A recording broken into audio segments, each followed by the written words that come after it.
Hi, my name is Lauren Hughes, and today we'll be talking about capital budgeting process for IWU Finance 315, Week 7. The topics that we will discuss in this presentation will be what is capital budgeting, the methods that are used, and how it applies in the professional world. When analyzing various investment opportunities, a list of potential projects need to be gathered. A capital budget lists the projects and investments that a company plans to undertake during the next period. How this list is created is by firms analyzing projects and investment opportunities and which ones they will accept. This process is called capital budgeting. The types of projects that the expenditures and investments include building new plants or investing in a long-term venture. Because the amount of capital at any given time is limited when it comes to new projects, capital budgeting techniques need to be used to help determine which projects will yield the most return over a time period.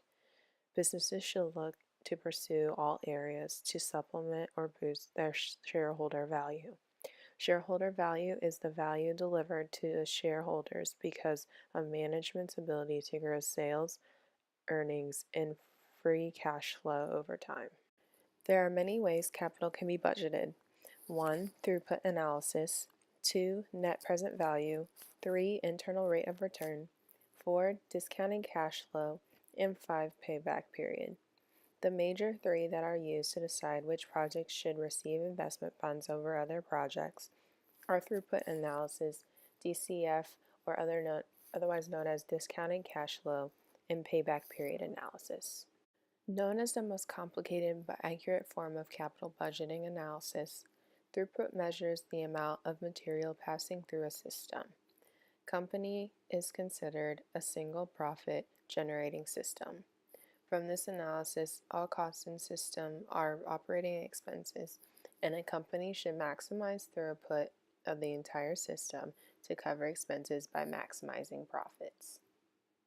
Similar to NPV analysis, DCF looks at the initial cash outflow needed to fund a project mix of cash inflows in form of revenue and other future outflows of maintenance and other costs. These costs are discounted back to the present dates. The resulting number of the DCF is the analysis for the NPV. NPV, otherwise known as net present value, is the difference between the present value of cash inflows and the present value of cash outflows. It is used to analyze profitability of a projected investment or project. Payback analysis is the simplest form of capital budgeting analysis. Payback analysis, it isn't as accurate as the others, but it calculates how long it takes to recoup the investment of a project. How it finds this is by dividing the initial investment by the average yearly cash inflow. How capital budgeting can be applied in the professional world. It can be started at the executive level. An executive will draw out projects and purchases it wants to do in the company and then supplies the funds to invest. At the mid-level professional plans out a budget and how to distribute the money they have available. And the entry-level professional, the bookkeeper, keeps track of all those expenses that have been made and budgeted over time of the course of the X amount of years planned.